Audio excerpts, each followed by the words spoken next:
प्रश्न। आपके अनुसार सच्चे अर्थों में ध्यान क्या है? कृष्णमूर्ति। ध्यान का उद्देश्य क्या है और आप ध्यान को किस अर्थ में लेते हैं? मुझे मालूम नहीं कि आपने कभी ध्यान किया है क्या, अतः आइए यह पता लगाने के लिए साथ साथ प्रयोग करें कि सच्चे अर्थों में ध्यान क्या है। आप इस बारे में केवल मेरे कथन को ही ना सुने, अपितु हमें साथ साथ अन्वेषण तथा अनुभव करना है कि सत्य ही में ध्यान होता क्या है, क्योंकि ध्यान महत्वपूर्ण है कि नहीं? यदि आप नहीं जानते कि सम्यक सही ध्यान क्या है तो स्वयं का ज्ञान नहीं हो सकता, और बिना स्वयं को जाने ध्यान का कोई मतलब नहीं है। किसी कोने में बैठकर अथवा किसी बगीचे या गली में इधर उधर टहलने और ध्यान करने की कोशिश करने का कोई अर्थ नहीं है। यह एक खास निजी किस्म की एकाग्रता तथा एकाग्रता तक ले जाता है, जो एक को पृथक करके बाकी का बहिष्कार है। आप लोगों में कुछ ने इस सब विधियों को निश्चित ही आजमाकर देखा होगा, अर्थात आप किसी विशिष्ट विषय पर एकाग्रता साधते हैं। जब आपका मन यहाँ वहाँ भटक रहा होता है तो उसे एकाग्र हो जाने के लिए मजबूर करने की कोशिश करते हैं, और जब यह बात बनती नहीं है तो आप प्रार्थना कर लेते हैं। यदि हम वास्तव में जानना चाहते हैं कि सम्यक ध्यान क्या है, तो हमें यह मालूम कर लेना होगा कि वे मिथ्या क्रियाएं क्या क्या हैं जिन्हें हमने ध्यान कहा है। निश्चित ही एकाग्रता ध्यान नहीं है, क्योंकि यदि आप निरीक्षण करें तो एकाग्रता की प्रक्रिया में एक को विलग करके शेष का बहिष्कार है, और इसलिए इसमें भटकाव है। आप किसी चीज़ पर एकाग्र होने की कोशिश करते हैं, वह आपका मन किसी और चीज़ में भटकने लगता है, और किसी एक विषय पर केंद्रित हो जाने की लड़ाई निरंतर चला करती है, जबकि मन साफ मना कर देता है और फिर भटकने लगता है। और इस तरह एकाग्र होने के प्रयास में, एकाग्रता सीखने में, जिसे गलती से ध्यान कह दिया जाता है, हम सालों बिता देते हैं। फिर प्रार्थना का प्रश्न नहीं आता है। स्पष्ट है कि प्रार्थना परिणाम तो देती है, अन्यथा लाखों लोग प्रार्थना ना किया करते। प्रार्थना में कुछ विशेष शब्द समूहों को लगातार दोहराकर मन शांत बना लिया जाता है। मन शांत तो हो जाता है, और उस शांति में कुछ संकेत, कुछ अनुभूतियाँ, कुछ प्रत्युत्तर प्राप्त होते हैं। पर है यह अभी भी मन की युक्ति का ही एक भाग, क्योंकि एक प्रकार के सम्मोहन से आप मन को एकदम शांत बना सकते हैं, और उस शांति में कुछ प्रच्छन्न छिपे हुए उत्तर प्रकट होते हैं, जो अचेतन से तथा चेतन मन के बाहर से आते हैं।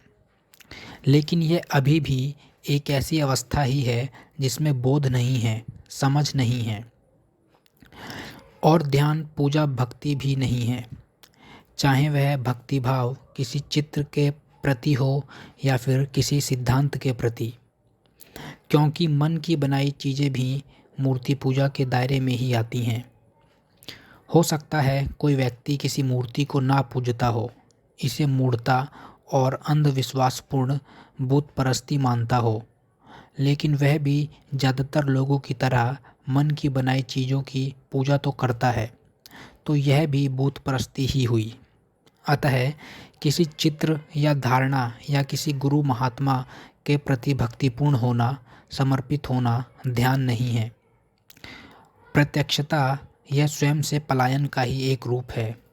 यह बड़ा विश्रामदायक पलायन है, पर है तो पलायन ही।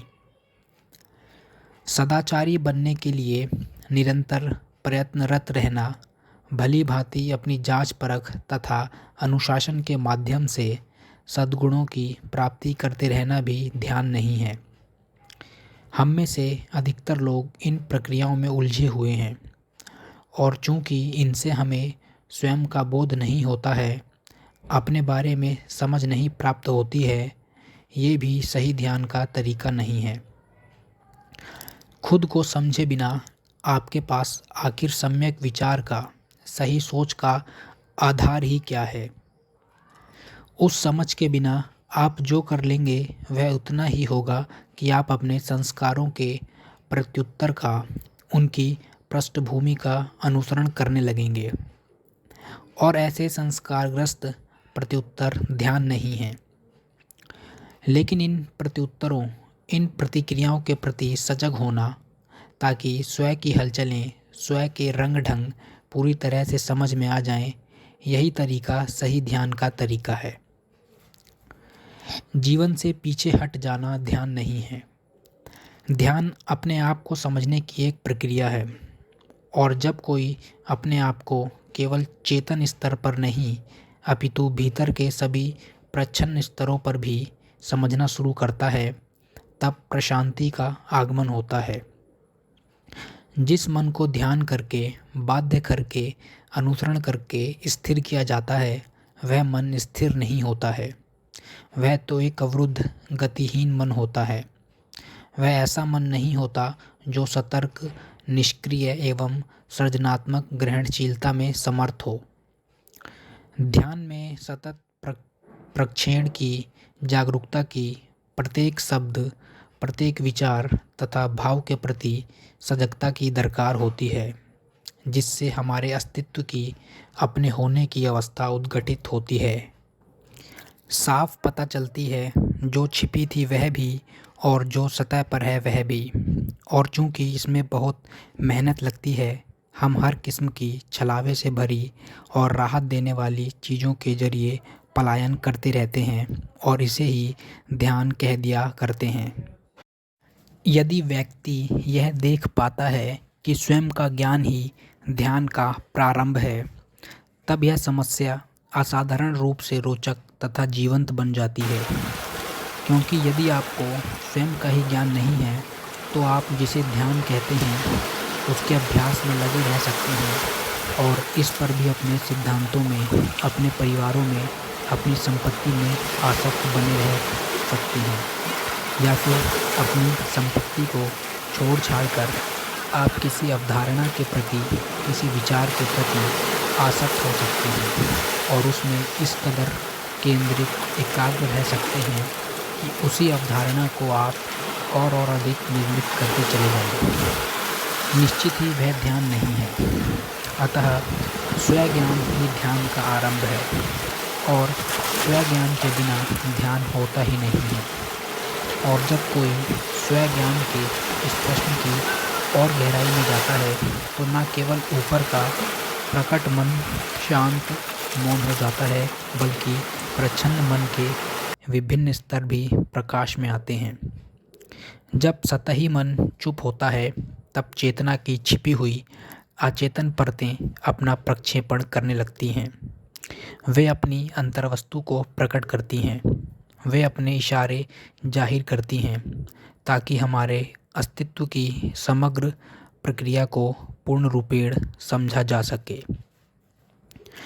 तो मन नितांत निश्चल हो जाता है। यह निश्चल है, इसे निश्चल बनाया नहीं गया है।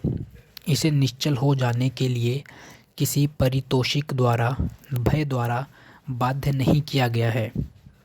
तब एक खामोशी होती है, मौन होता है, जिसमें यथार्थ अस्तित्व में आता है। परंतु वह मौन ईसाई मौन, हिंदू मौन या बौद्ध मौन नहीं है। वह मौन बस मौन है, उसका कोई नाम नहीं है। यदि आप ईसाई या हिंदू या बौद्ध मौन के पथ का अनुसरण करेंगे, तो आप कभी मौन नहीं होंगे। जो मनुष्य यथार्थ का अन्वेषण करना चाहता हो, उसे अपनी संस्कारबद्धता का पूरी तरह से परित्याग करना होगा, चाहे वह संस्कारबद्धता ईसाई हो, हिंदू हो, बौद्ध हो या किसी अन्य समुदाय की हो। ध्यान के माध्यम से, अनुसरण के माध्यम से पृष्ठभूमि को मजबूत कर लेना केवल मन की गतिहीनता, मन की मंदता लाता है। और मैं कतई निश्चित नहीं हूँ कि यही वह नहीं है जो हम में से अधिकतर लोग चाहते हैं। क्योंकि कोई प्रारूप, कोई ढांचा बना लेना और उसका अनुसरण करना अपेक्षाकृत बहुत आसान है, किंतु पृष्ठभूमि से मुक्त होना संबंध में निरंतर जागरूकता की निरीक्षण की मांग करता है।